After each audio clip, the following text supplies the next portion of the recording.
Mesdames et messieurs et mesdemoiselles, souffrez. Souffrez de vous installer confortablement et d'écouter de façon très intelligente et intelligible ce que je m'apprête maintenant à vous dire. L'heure est grave si on ne met pas fin à cette mascarade en Ukraine.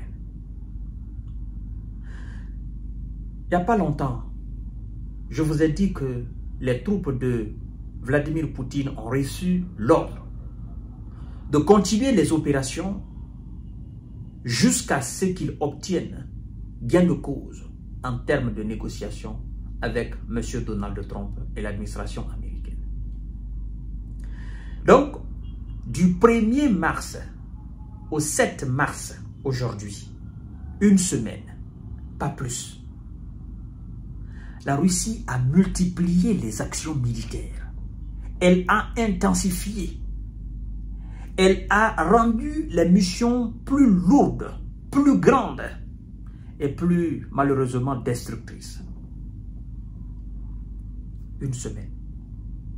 Plus de 10 000 ES envoyés au repos définitif. Des dépôts de munitions, je n'en parle pas. Des chars, je n'en parle pas. Les localités qui ont été libérées, je n'en parle pas. Mesdames et messieurs et mesdemoiselles, si on ne met pas, si les décideurs ne mettent pas fin à cette situation, je crois que, par fini, les troupes de Zelensky eux-mêmes, ils vont se retourner contre Zelensky et ils vont le dégager à la tête de l'État.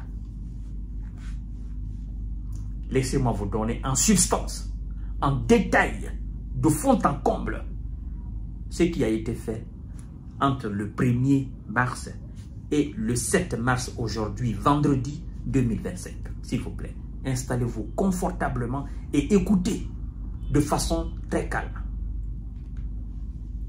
Les forces russes ont libéré les localités de Skudnoy, Burlaskoy, Privonoy et Andrivka en République populaire de Donetsk, tout en renforçant leur position sur le front, rapporte la défense russe dans son bilan hebdomadaire de l'opération spéciale militaire pour la semaine du 1er au 7 mars 2025. Du 1er donc au 7 mars, les forces russes ont mené une frappe de précision sur des infrastructures énergétiques liées au complexe militaro-industriel de M. Zelensky. Cette attaque ont aussi été menées sur des aérodromes militaires, des ateliers de production de drones et des points de déploiement temporaire d'unités ukrainiennes et de mercenaires étrangers. Je vous ai parlé, il y a quelques jours, d'un centre d'entraînement de Merceau qui a été touché. Le nombre de S envoyés au repos définitif, la députée emblématique, l'incontournable, critique, Mariana Bezoglia, est montée au créneau et a fustigé l'irresponsabilité et l'incapacité des décideurs militaires ukrainiens pour dire qu'ils n'ont pas retenu les leçons du passé. Alors, écoutez bien, s'il vous plaît. Les éléments de M. Vladimir Poutine qui sont au nord ont continué à repousser les forces de M. Zelensky dans la région de Kursk. Dans sa zone de responsabilité, les pertes de l'ennemi s'élèvent donc à ce niveau 1590 S, 6 chars, 75 blindés, 74 autant pour moi, 74 blindés de combat et 28 pièces d'artillerie, dont 3 de fabrication occidentale. 4 grands dépôts de munitions ont été rasés. Au niveau de l'ouest, on nous informe que des positions plus avantageuses ont été aussi acquises par les troupes de M. Vladimir Poutine.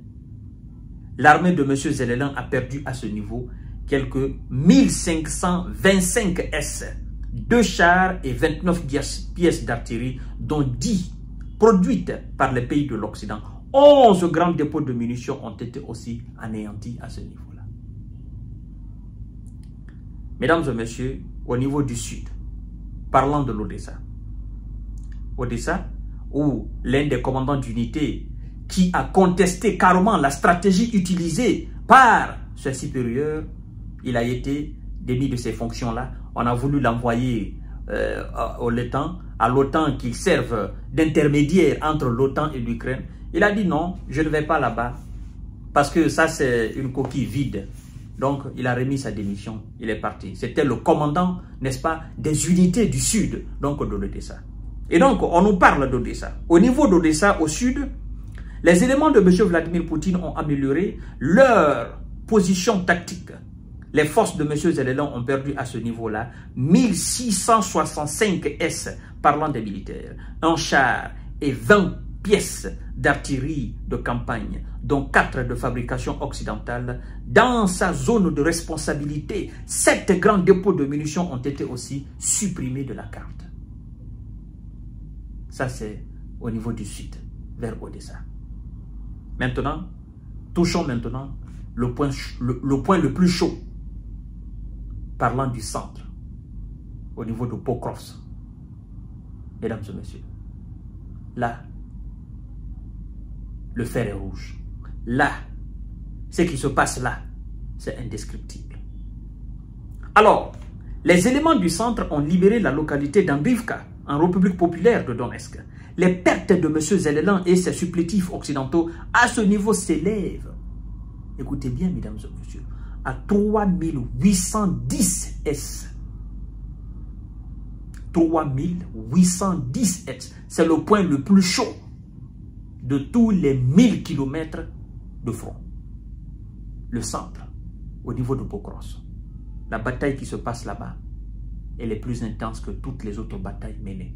C'est-à-dire, même ce qui s'est passé à Bakhmout, ce qui se passe aujourd'hui à Pokrovsk n'a rien à voir avec ce qui s'est passé à Bakhmout. Au temps de M.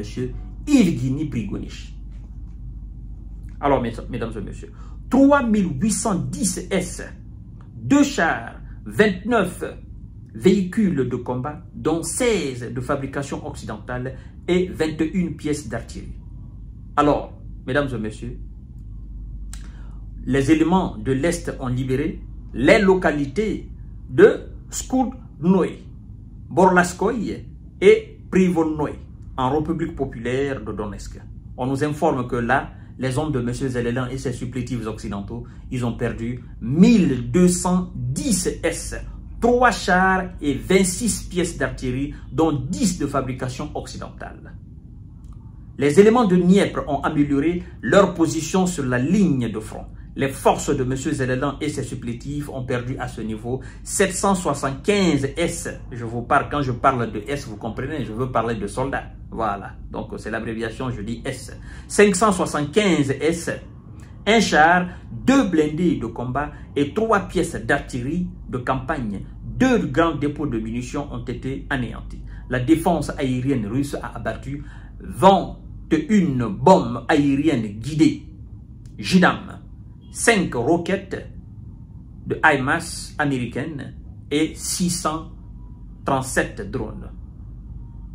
35 militaires ukrainiens se sont rendus sur la ligne de contact.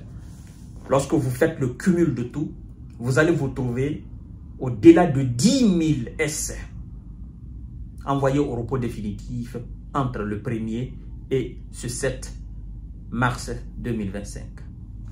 Ça n'est trop.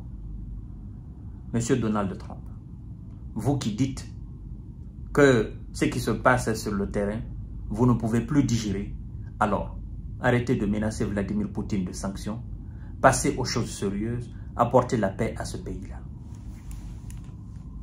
Mesdames et messieurs, je vous reviens tout à l'heure pour notre série d'informations de décortiquage. Merci beaucoup.